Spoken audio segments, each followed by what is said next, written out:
And welcome back to the Celtic Way morning briefing for Thursday, the 24th of August. My name is Ryan McGinlay, and I'm delighted to be joined again by Tony Haggerty. Tony, how are you doing? I'm very well. Yourself? Yeah, things are good. It's good to get, I think, a more concrete transfer rumour. We've been waiting for a couple of days or about a week or so for one, so it's good that one's finally came through, and I'm guessing we can talk about that in further detail on this briefing today. But before we get started, and thank you to everyone for joining us today. If you are interested in what we do and you want to support us further, both in the videos and with regards to our online content, if you subscribe to the Celtic Way website, you'll be supporting top quality football journalism covering the club you love. If you visit www.celticway.co.uk/subscribe, I know there's quite a few pieces on there this morning. We'll get Tony's piece on Reo Hatate and how he would solve the sort of problem that's going on right now regarding Reo Hatate. Yeah, it's a conundrum. Yes. It needs to be resolved one way or the other. There's also there's a piece on there by Alan Morrison and a piece by myself as well. So you'll get a nice wee mix if you subscribe to the website today. I'm sure it's still £4 for 4 months. So if you are interested, then please go to www.celticway.co.uk/subscribe and get involved. It's good stuff on there. Even if we're a tad biased when we say that, but it is good stuff, and you would enjoy it if you subscribed. But yeah, we'll get on to today's main talking point, the sort of theme of the video, which is that Celtic, according to media sources, the Daily Mail are reporting that Luis Palma of Aris in Greece, their player Luis Palma, Celtic have launched a £3.5 million bid for the left winger. His numbers this season have actually been really, really good. Or his numbers all in his past 2 seasons. You know, you look at these are the sort of numbers that you would expect a player of Celtic, a player that Celtic should go for in terms of their goals and assists. 17 goals, 11 assists, and 52 appearances for Aris. Just straight off the bat, Tony, what do you make of this latest rumour? I know Celtic have been linked with Daniel Podence. They've also been linked with Ryan Fraser. Maybe this is more of a left field name, but it seems to fit. It seems to fit the model, and he seems like a pretty exciting player as well. First things first, I'll say rumours are good, signings are better, aren't they? Yeah, that's true. Yeah, so, but I think he fits the bill, doesn't he? We're talking about the goals and assists column, aren't we? Since Jota left and replacing that. You've got to. And, yeah, and double digits kind of stuff. That's what Celtic are looking for. That's what they're in the market for. He certainly looks as if he fits the bill, doesn't he? He's got a wee pedigree from his past couple of seasons' work, and I think there's lots of interest in him, isn't there? So it's what we've spoken about over the course of the summer, is getting in at the right time, isn't it? And this could be the right time for Celtic. As I say, I like it. I mean, everything else, I've watched the video of him as well, and we can all look good in the video, can't we? So I get all that, and everybody picks their choice cuts, so that's fine. But yeah, again, if Celtic are asking the question, then I would like to see them conclude a bit of business. We spoke about it yesterday. Celtic badly need a lift. I think the manager was talking about maybe 3 or 4 signings coming in.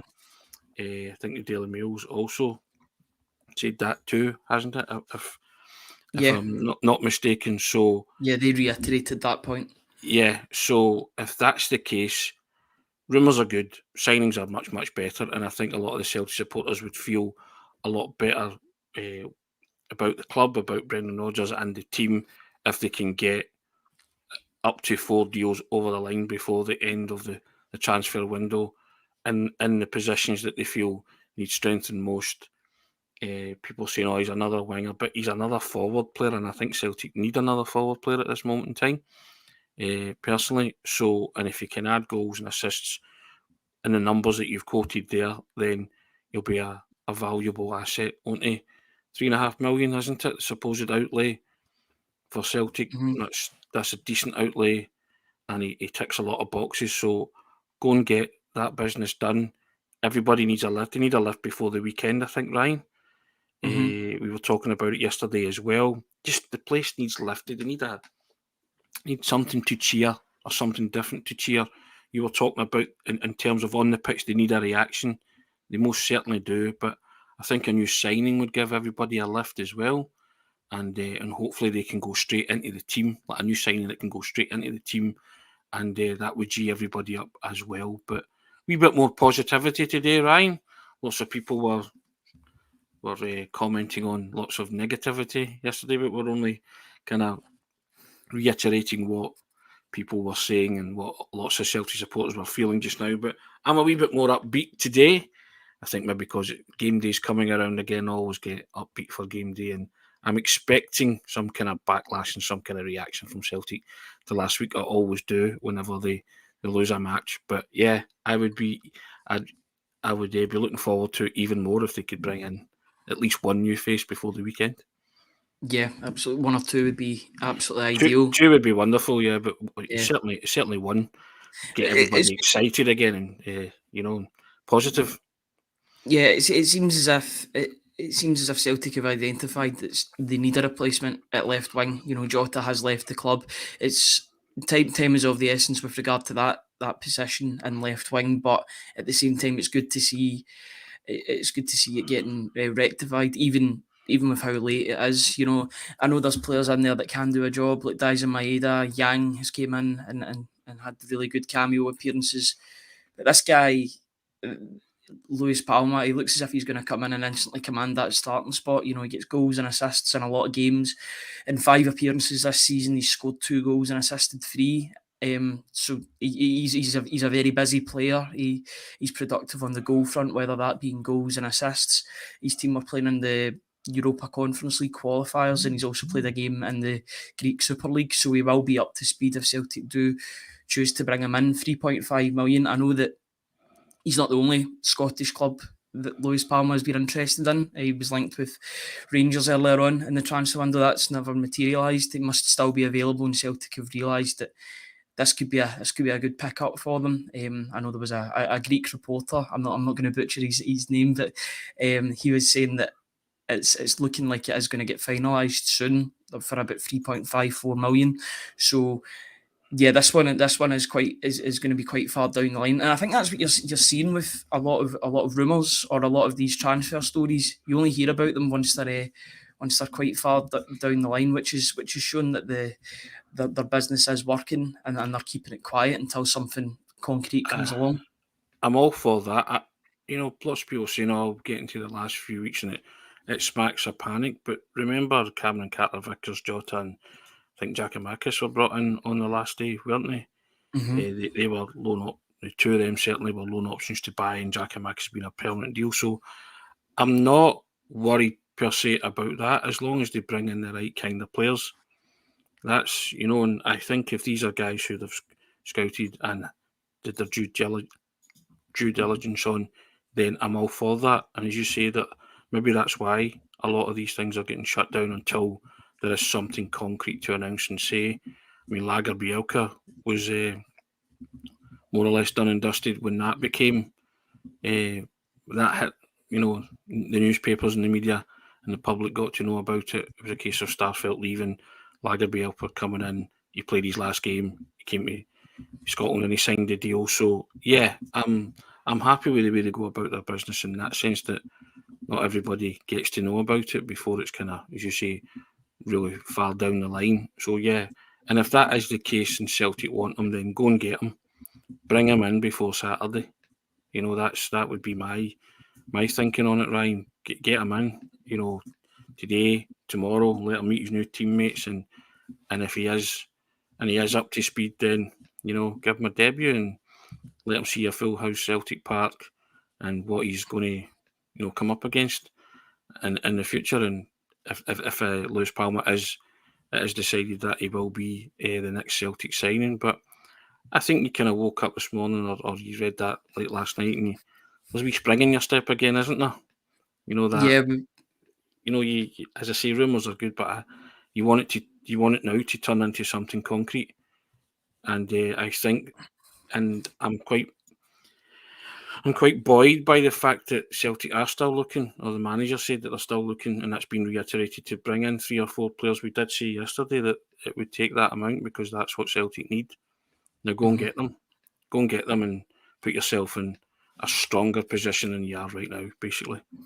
Yeah, do you think this would be the last attacking transfer that would be made in this transfer window, or do you think that maybe another striker could come through, another winger? I know Celtic have kind of got a plethora of wingers just now, even wingers of an unknown quality, because I don't even think Tillio's trained once since he joined the club. He's been injured his whole time.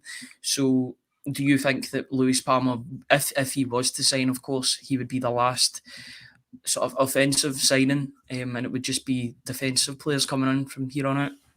Possibly. It just depends what the manager's thinking, doesn't it? Because I think he made reference to Tillio being, did he say he was back in the grass last week? But did somebody ask the question? Or if Yeah, a couple not, of weeks ago. I'm sure somebody might ask the question again and get a further update, because he is a forward-thinking player. So maybe get a better time frame or time scale as to how far he is away from being in the first team. So you have to remember that he's there, and I think he's a player that excited people when they saw his highlights reel. Just not got to see him yet, but bearing in mind he's still to come into the team, and a lot of other injured players are still to come back into the team. So that there'll be more positivity when the likes of Alistair Johnstone returns, Cameron Carter-Vickers returns, Reo Hatate returns. So let's not let's make that point as well. But yeah, in terms of attacking players, we've still got O to come back, haven't we? Tillio to come in, and so yeah, I think he would possibly be the last kind of attack-minded player. I think you'd be looking more at midfielders and defenders from his left back, and I keep saying it, a central midfielder of height and stature, or a ball-winning type of player, somebody who can mix it physical, So I've been banging on about that for a while. Lots of Celtic supporters agree with me. So yeah, I think if that's the keep it, I think if you're seeing that, then we're seeing that, then the manager's seeing these things too. So He's got to see it, yeah. So I don't think we're saying anything earth-shattering in that sense. But yeah, I would just be comfortable to see some faces in the door, Ryan, because at this moment in time we do have a horrendous injury list, and he just didn't think that the team were capable, even with the team that was set out on Sunday, that they were capable of producing that performance. Don't want to dwell on Sunday, but it was the nature of the performance, I think, that got to a lot of Celtic supporters, that it was that insipid, and it was they just seemed bereft of ideas.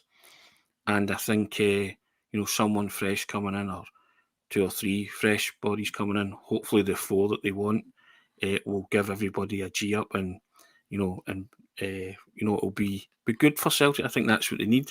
They need to keep kind of evolving, don't they? And not rely on the same people or go-to players to drink from the same well. So yeah, I'm all for. I hope they do get lots of business done.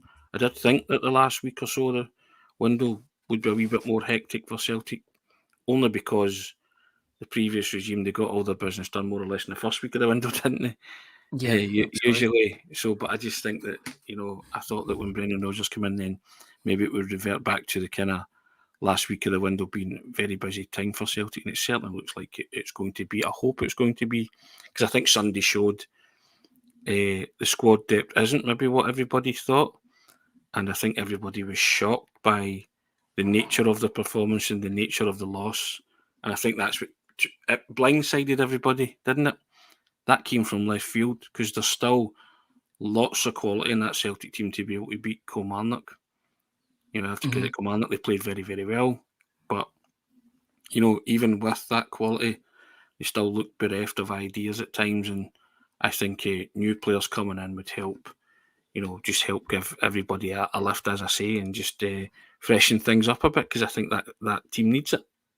Yeah, I think Luis Palma would certainly do that. That's the first of hopefully quite a few over the next week or so, because as we've both spoke about it on this briefing numerous times and on the match reaction, there needs to be players of quality coming through the door. As much as Celtic do have a good side, it's all about elevating them to the next level. And, I think we did see that the squad depth wasn't good enough on Sunday, but I would put that down to the fact that you're putting a lot of squad depth players in the same team, that maybe they wouldn't be the first choice. And if you put, it's okay to put 1 or 2 replacements in, but if you're putting 4 or 5 in due to injuries, then the natural cohesion of the team will falter as a result. And I think that's what happened on Sunday. I'm willing to put it down as a blip. It was a bad result, but I think there needs to be a backlash on Saturday in a positive way for Celtic on the pitch. You know, I think you hope that Celtic are going to be fired up and ready for St Johnstone, because you know St Johnstone will probably feel like we can maybe spoil the party even further here.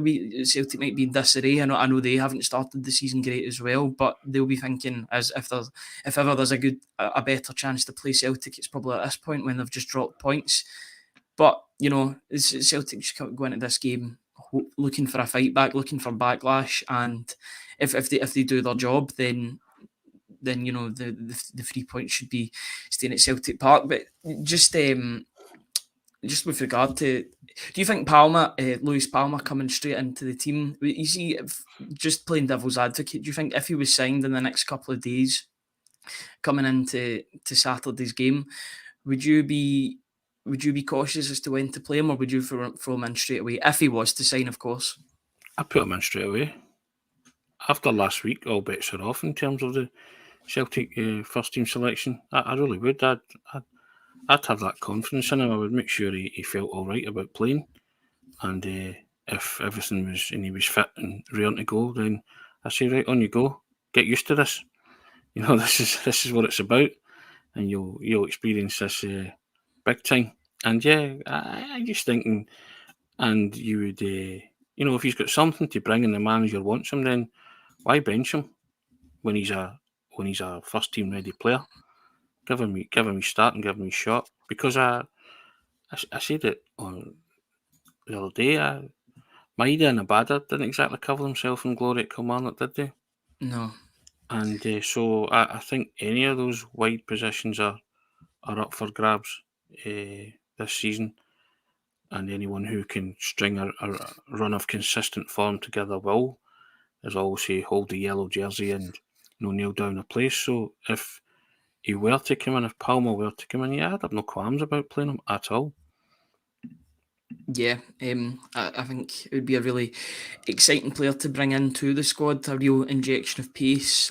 Watching his highlight reels, we always say the same. There should be a disclaimer before you watch any YouTube clips that these are designed to make players look good. But, you know, plenty of goals, plenty of assists. He knows how to take a free kick as well. He did remind me a wee bit of I'm not making any comparisons with the two players, but he did remind me of another South American player, or American player, Luis Diaz, that plays for Liverpool. I thought he was quite direct in that. I think if he's anything like him, he'll be some player for Celtic. You know, Celtic needs somebody that's going to be dynamic on that left wing. I just think left wing for Celtic has got a bit stale with Maeda and Haksabanovic, and I think that started when Brendan Rodgers said that he preferred Maeda as a striker. You know, I think as a player, you'd probably be like, then why are you playing me out of position? If you see me better as an out and out striker, then you're just playing me out on the wing to accommodate me or to accommodate Kyogo. And I mean, Yang has came in and has done a good job. He's looked promising, but I don't know if he's ready for that starting spot just yet. He has had good glimpses, but is it going to be the Haksabanovic factor where he has good glimpses off the bench when people are tired, then he comes on and starts the game and he flatters to deceive? It's an interesting position. It's a position that's needed. It's needed strengthening for a good month or a month and a half since Jota left the club, and it seems that Celtic have identified somebody that in goals and assists that will be able to fill that spot. You think that step up could happen? I'm not saying that the Greek league is a better or worse league than the Scottish league, because I'll be honest, I don't really know too much about it other than Olympiacos, Panathinaikos and PAOK. The Hearts are playing tonight, but whether it is a step up or a step down, I think he looks like a player that could do the business for Celtic. You know, he looks like he could be an outball. He's a goal threat. He's an assist threat. His numbers are good, and he's 23 as well. I think that's the big thing. Although people were clamouring for Daniel Podence at the age of 27, Celtic aren't going to make any profit on him unless they sell him a year after. You know, if you're 27, then a year later you're 28, 29. As a winger, you just lose your value instantly. We were talking about that yesterday, I know. But as a 23-year-old, there's more of a chance of Palma coming in, making a massive impact, and then still being 24, 25. All of a sudden, you're the same age as Hatate and you're an asset for the team. Do you think that's maybe came into their thinking as well? I know there's been talk about wages being an issue potentially for Ryan Fraser and Daniel Podence. So do you think this is a smarter acquisition? Maybe not a marquee signing, but a smarter acquisition that can still do the business out wide? Without a doubt, I think one thing that struck you on Sunday, and probably something that you didn't think you or hear yourself say, was Celtic looked better going forward when Yang, Haksabanovic and Kyogo were on the park, didn't they? Mm-hmm. And it was that last. I mean, I know there was a kind of air of desperation about it, but the manager alluded to it as well, saying that Yang kind of lifted the place when he came on, and thought Haksabanovic was quite direct as well. It could have and probably should have won a penalty. Having watched it back many times now, I'm kind of more convinced than ever that it was a penalty, but never got it. So that's Well, we'd have probably missed the penalty anyway, to be fair. Well, the way the luck was going or the way they were playing, probably would have. So, but you'll never know. But penalty's a penalty, Ryan, and if you don't get them, then what can you do? But I'm all for Yang coming in and starting. And I mean, how exciting would Saturday be if you had like Yang and Palma and Furuhashi up front? You would be quite excited by that, wouldn't you? Well, I would. I know I would. So I wouldn't be, and I would have no qualms in doing that if they were to sign Palma. And as you say, you can't win, can you? Whatever. So Celtic are linked with a £3.5 million winger who ticks a lot of boxes, looks the part, has some good goals and assists, and then it's kind of like, but he's not the answer, that kind of stuff. So, but you'll never know if he's the answer if you don't sign him and see what happens. So, what is the answer? Is the answer, spending millions of pounds on players you don't want? So that you are trusting the process here, and you're trusting that the manager is well aware of this player too, and it's one of his that he wants in. So everybody's going to have their thoughts on rumours about players incoming, but it's, Celtic are working within financial parameters, but it was the club that said before the window kicked off that they had a surplus of cash and stuff like that, so everybody's expectations were raised. Does Luis Palma raise expectations? I don't know. I'm quite excited at the thought that he might come in, but I'm trying not to get any more than that because I don't want it to be a similar tale. We tried but failed to get it over the line. So until he's kind of announced, then you're kind of not reticent, but you're kind of holding back. But your comment on a link that's now grown stronger than that, and it might be far down the line in terms of the player possibly coming to the club. So you're reacting to that. You're reacting to the fact that the highlights, the video reel makes him look great. So yeah. Would I like to see him come in? Yeah. Would I like to see Yang start? Yeah. I mean, that's. I was buoyed by Haksabanović's wee cameo as well. Thought he showed a wee bit more than he's shown in any of the games that he's featured in so far, pre-season included. So, yeah, maybe being told, listen, what you produced in pre-season is not good enough. You need to up your levels. So you maybe had a point to prove on Sunday and did okay. Wasn't great because he never scored the goal that got you back into the game, but certainly looked lively enough. And Celtic looked lively enough in that last spell in the game. But they could have. Yang even could have scored. He had that chance that was deflected over the top. I still think he should have scored, but maybe that's just me. But I would. I'm quite encouraged by Yang, and I would like to see him start and to see if he can handle it. Odin Thiago Holm got his start on Sunday. Again, another one didn't cover himself in glory. We clamoured for that. So, but I think he wasn't alone, was he? The whole team was poor and fell below the high standards that they'd set themselves. So, tomorrow's another day, as they say, and Saturday's another game. And like you, I fully expect Celtic to come out all guns blazing and firing on all cylinders. And if they don't, then you'll start to ask questions, won't you, as to why it's not happening? What's wrong? Why is there a circuit not connecting at this minute? That kind of thing.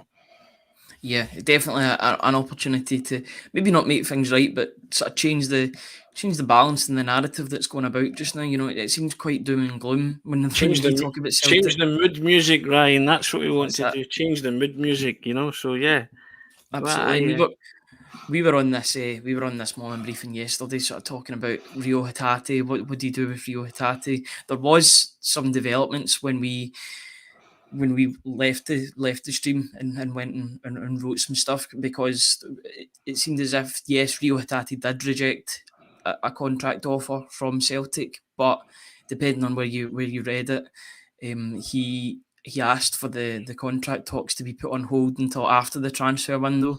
It just sounds like a guy that's weighing up his options, as we spoke about yesterday. I think his age comes into 25 years old, wants to challenge himself in a new league if the opportunity and the right opportunity arises. But I don't have a problem with this. I know people were quite annoyed that they were like, "Oh, sign a new deal," but I'm not. I think he's got to keep himself right in this. He's got to do what's best for him. If that means holding off talks until after the transfer window's over, if he doesn't get a move, then he can happily re-extend the club. I'm okay with that. I wouldn't think of him less as a player or a person for doing that. It means that if, for example, a Brighton come in now, Brighton are a team that would probably be interested in Hatate. They do have a bit of a space in midfield for a player due to the loss of Caicedo. They're still trying to replace McAllister as well. I know there's been a couple of ins and outs, but you don't expect James Milner to be the long-term answer in that position. If they were to come in with the money that we know that Brighton have at this moment in time due to their Caicedo sale for 110, 115 million, that could be an avenue that Hatate goes down. But if that offer doesn't come in and no offers come in and he re-extends, would you be quite happy with that sort of scenario? You wouldn't think anything else of him, would you? The fact that he's waited until after the transfer window to sign on. I'm steadfast in this. Celtic cannot sell him before the end of this window. Mm-hmm. Celtic need a player like Hatate, especially for the Champions League. The people say, you can't keep an unhappy player. There's no suggestion that Hatate's unhappy, is there? It's just guesswork. And I don't think the manager said he's a great trainer and you can't fault his professionalism. Is he keeping his options open? Yeah, he probably is. Most footballers do. He's contracted to Celtic for 3 years, but I think everybody's realistic. So whatever stool he's come down upon, if he wants to wait until the end of the window to talk about signing a new deal, then fine. If he's refusing to sign a new deal, then fine. But he has to stay until January at the earliest. And the compromise for me, and I wrote that in a piece that's in the comment section if you want to have a read it, is tell him to give you his all until then, and then go and play in the Champions League. He's desperate to play the Champions League again. So he's got the biggest window of opportunity in the world in club football by playing on the greatest stage in club football. And if he thinks his talents deserve to be elsewhere, then go and prove it. Go and be a star for Celtic in the Champions League. It's a win-win for everybody. His value increases. And then if somebody does come in January, then you turn around and you say, fine, if you want to go, go. But I don't think there's any suggestion to say that he's unhappy. Just maybe hedging his bets and maybe said to his agent, see what's out there, if there's any interest. But I don't think Celtic can wait to this late juncture and let him go, because they can't replace a player like Hatate in a week or less than a week. So the Celtic have to themselves prepare for that eventuality. So if that's in January, then start preparing for that eventuality. They should have started preparing for it anyway, but it gives them more time. And just say to them, look, somebody comes in January, so be it. But, we need you for the Champions League.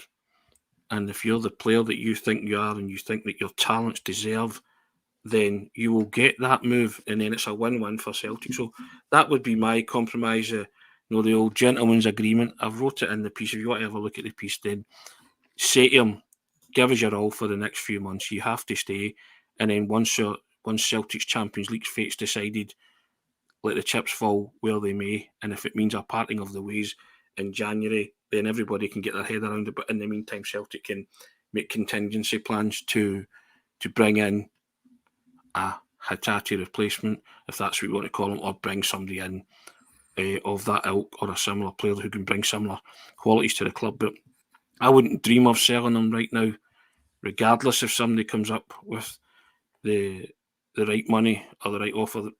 The time to sell him is not now. And as I say, I don't think I've seen nothing to suggest that to me that Hatate's unhappy or he's a troublemaker or he would unsettle that dressing room. I just think he's a professional and maybe sees his future lying elsewhere, but I don't think he would give anything other than his all for Celtic. He's sought in the 2 games that he has come on as substitute. He's changed the course of the games, hasn't he?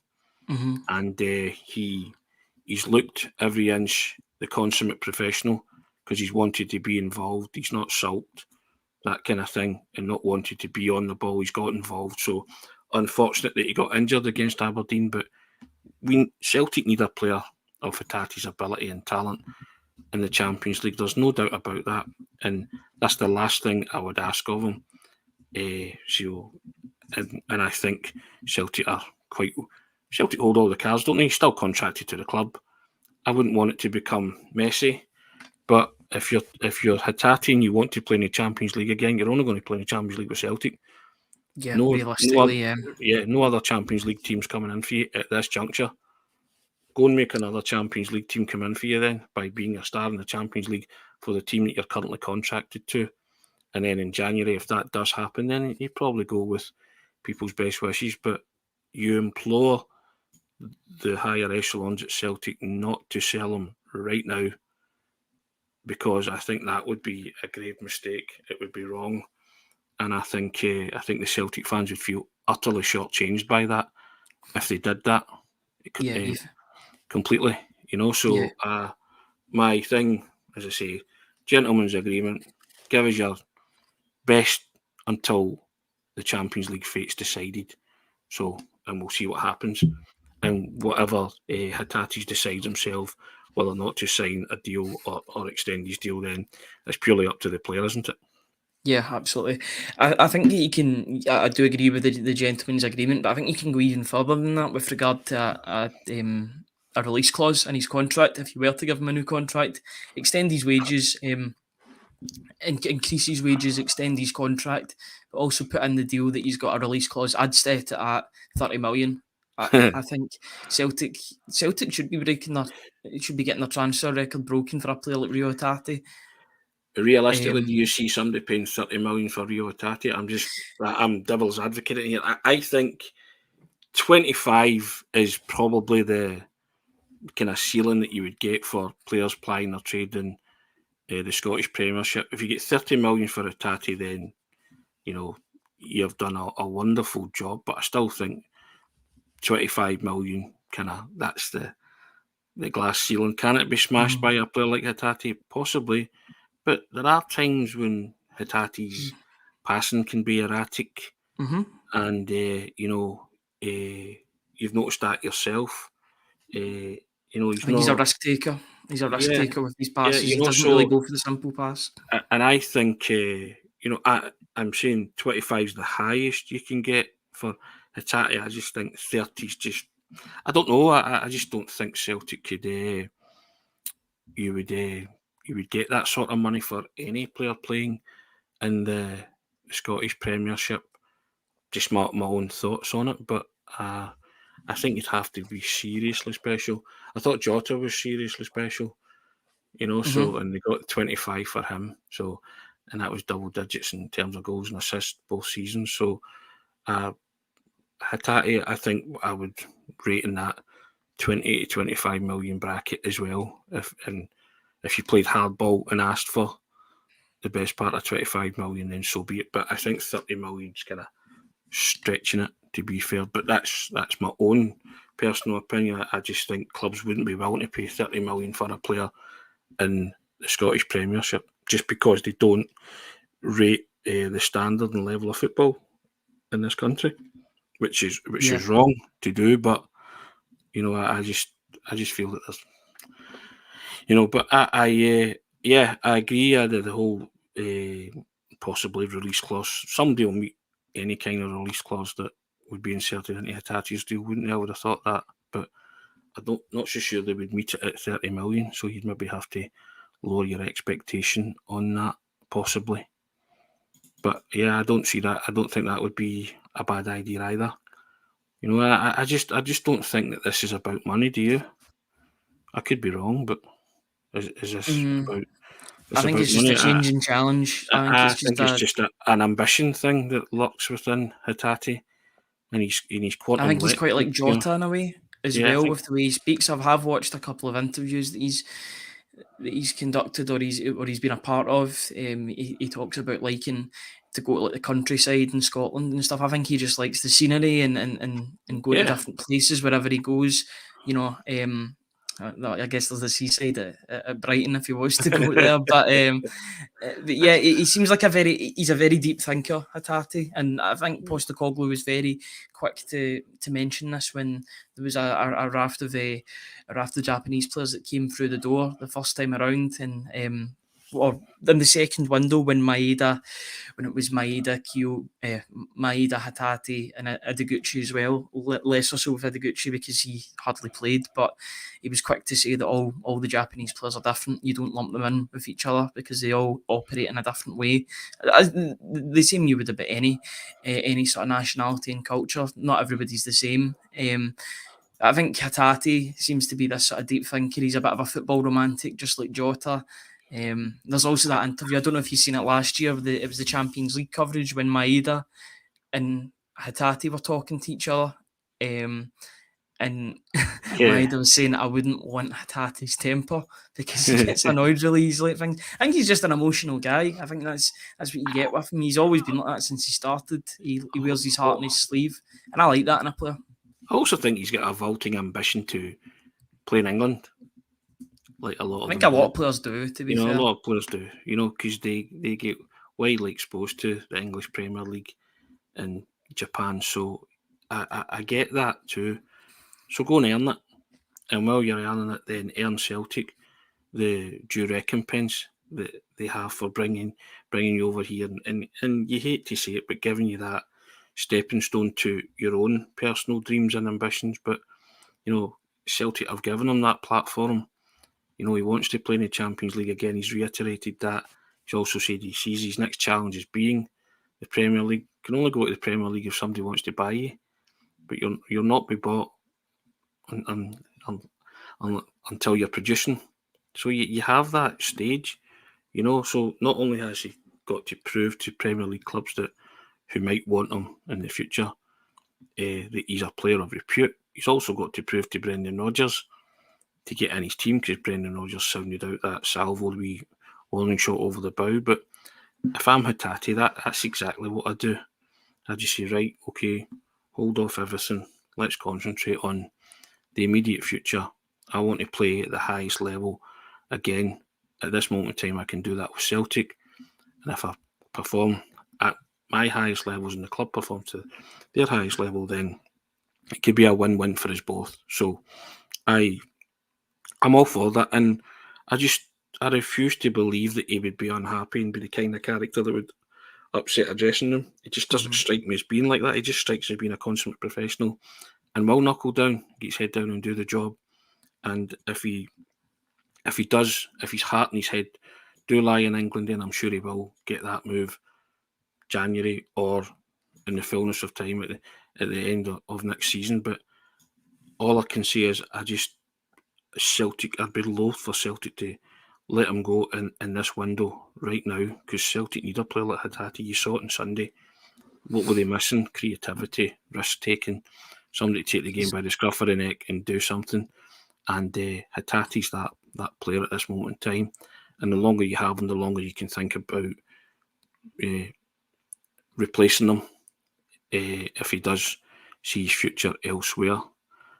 But to let him go right now, you would be, again, I go back to it, I think it'd be shortchanging the supporters, and I just think that they wouldn't put up with that, would they? They wouldn't. They would take that dreadfully, and I just don't think that this Celtic board at the minute want to be going down that line and doing things like that. So again, I was looking on from myself, speaking from my own personal point of view, as I always do. But I just think that Hatate's vital to the short-term future of the club, because I think he sees his own future at the club as being short-term, but that short-term being important games that they've got in the Champions League, the biggest stage of all. So, yeah, I mean, and I think from what we've seen of the Japanese players that have come to the club, they are all consistent and they're very professional, aren't they? They're thorough professionals, consummate professionals. So I don't see anything that's made me change my mind on that. The manager said he was a brilliant trainer, he's a gifted footballer. So I've not seen anything that was, to alter my mindset on that. Yeah, I would say he's the skeleton key. He unlocks things. He can unlock Yeah. anything in that midfield. He's I don't think Celtic have another midfielder like him, and that's why I say with 9 days to go in the transfer window, it'd be so difficult to replace a player like him. But it definitely is a watch this space. Just quickly before we finish, Tony, just a quick fire answer. Do you think Hatate will stay at the club beyond the summer? I think we'll be lucky to hold on to him past January. Own thoughts. If he does stay till next year, then it's going to be the same merry-go-round next year, isn't it? I think if he stays and he does play in the Champions League, and I want him to play in the Champions League, because it's like everything else. If that's what his heart's desire, then I've always said, if you give your all for Celtic in the process, and in the process of doing that, someone comes in for you and gets Celtic the proper recompense and the remuneration that they want, then that suits everybody. But just give your all for Celtic until such times when you have to go, and we'll say thanks for the memories. You know, I listed a couple in the piece that's in the comment section or on the website if you want to read it. You know, the howitzer at Tynecastle, the 2 goals against Rangers, you know, his 5-a-side shuffle at Fir Park. You know, that's one of my favourites. Yeah, you ask anybody, they'll have a Hatate memory will instantly spring to mind, because he's made such an impression, and I think that's the problem. After Ange left, and he also signposted and said, "Don't fall in love with people." You kind of reined it in a bit, didn't you? I know you love Hatate, and lots of Celtic supporters think I'm just laughing because he did the same. I'm just laughing. You know, he was, and I remember a lot of people making that point at the time. They're like, Ange's saying this. Ange's saying he won't be here forever. You know, you need to get used to it. You need to treat your managers like your players almost now. So I kind of made the comment and wrote it down that I think you just accept now that players that come into the club are, you know, pass and go and collecting their 200, as they say in the Monopoly board. But as long as they're here and they're collecting their 200, I want 100% from them in effort, application, commitment, attitude. You know, people say 110%. No, you can only give 100%, right? Just another thing that annoys me, but just give me 100%. I'm the same. Right? Just give me 100%. No slacking. A high bar, and then you'll go with best wishes, whether it's in the January or the summer. See, as long as you produce the goods, then, you know, you have to understand that that's the nature of the league that Celtic play in. You know, they're punished by geography, and if Celtic were ever to be accepted down south or into an English Premiership, you know, you wouldn't be having these conversations. You'd be talking about,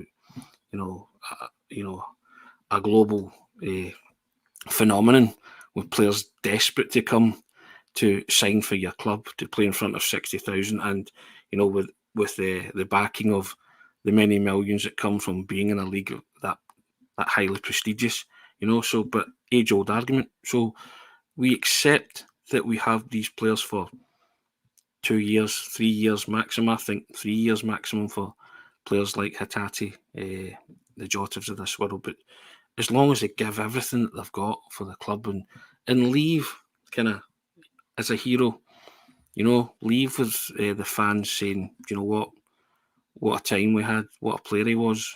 go with your best wishes. And that's what I wish for Hatate. I don't want it to end like a guy that didn't want to commit to the club and people having suspicions of him, because I think everybody with the best will in the world has nothing but fondness for Hatate, because he is something different. He is the skeleton key, as you say. He's the guy that was missing on Sunday, wasn't he? It's what Celtic needed on Sunday. It's the guile. The guile on the craft, and just the way he played the game and the way he's played the game since he came in.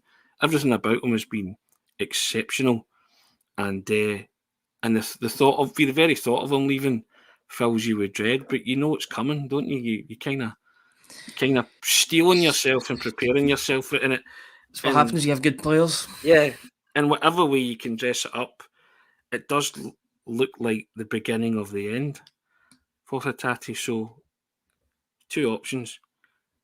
He either goes in January or he leaves next summer. But he can't leave this summer. He can't leave in this window. That's basically my thoughts on it. Yeah, you were talking about 3 years being the magic number for contracts. Four is the magic number on the Celtic way. £4 for 4 months of quality journalism. If you subscribe to the Celtic Way website and support top quality football journalism covering the club you love, I don't think that was too bad a segue. I've been brilliant, seamless. That was. See when you said, loving it. when you said free, I was like, I'm going to use that. But if you visit www.celticway.co.uk/subscribe, £4 for 4 months, you'll get stats bomb pieces from myself, from you'll get analytics pieces from Alan Morrison, from Duco James, you'll get match reaction from Tony, big interviews from Tony as well. Plus, you'll get all the, if you subscribe to us on YouTube, you'll get all the pre-recorded videos that we were endeavouring to bring you at the weekend.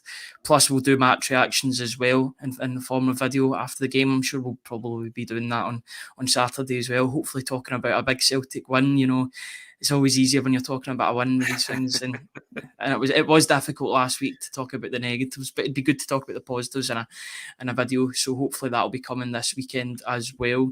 Just let you know as well, Ryan, that if you've been enjoying the top 5 Celtic moment series, which has been great so far, the next one coming up over the weekend is Peter Grant, and you'll enjoy that. Absolutely brilliant stuff from Peter Grant. So keep your eye on that. That'll be out at the weekend at some point, won't it, Ryan? Yes, it will do. I think it's one of the weekend days, Saturday or Sunday, but just keep it. Just check. It is scheduled on the YouTube page, so you'll be able to check exactly. It gives you exact times, such as how many hours it is before it drops. So you'll be able to. Yeah, I mean, you can sit in the waiting room if you want, but you'll be waiting a while. You don't want to do in your electricity as well. So yeah, but that will be available at the weekend. It's a good sit down interview with Peter Grant. So if you are interested in that with Tony, then please check it out. But all that's left for me to say is thank you very much again for joining me today, Tony. Really do appreciate that. Oh, thanks very much, and thanks for joining in, guys. We can't do it without you. We always say that, but we appreciate it. Over 600 people watching live. That's an excellent number, so thanks for that. As I say, and we shall see you tomorrow. Yeah, the numbers that have been on the streams recently have been absolutely amazing. So thank you very much, guys. Thanks for getting involved, and we really do appreciate it. We can't do it without you, as Tony said. So yeah, cheers for your ever involvement with the channel. It really does help us grow. And if you do enjoy what we do, then please press the subscribe button on the channel. But thank you very much, everybody, for joining us. We'll be back at the same time tomorrow to discuss Celtic as they look to take on St Johnstone on Saturday afternoon. But cheers, guys, and have a good day.